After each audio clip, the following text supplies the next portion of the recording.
Mana olim shashlikda 90% dizayn bo'yicha ishini почти yakunlash jarayonidamiz. Mana bu loyihamizda tepaga mana bunaqa kvadratli lyustralar berilgan. Kvadratli lyustrada buni biza o'zimiz zakaz qilib topa olmadik, lekin qo'l mehnatida yasadik.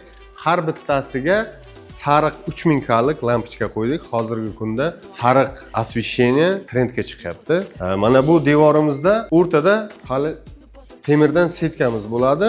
O'sha temir setkamizni ham kutyapmiz. Bu ham zakaz qilingan.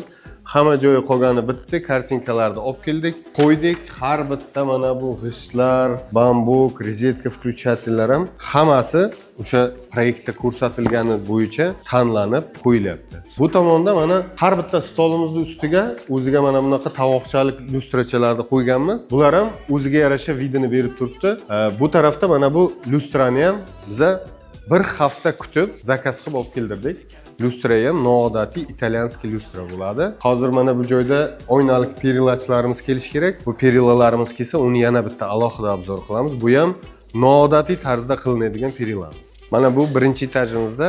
Birinchi etajimizda ham xuddi shunaqa lustralarimizdan yasaganmiz. Mana bu yerda zelyoniy zonachamiz bo'ladi. Bu joyda ventilyatsiya sistemasini ham qilganmiz. Plastikini skrytiy qilganmiz. Tepani ko'rinadigan qilib, qora qilib, polni hammasini shumoizolyatsiya qilib, bizni kuzatishda davom eting. Yaqin 2 kun ichida hamma narsani bitirib, klient qabul qiladigan darajada bo'lgan vaqtda sizga to'liq obzorini ko'rsataman.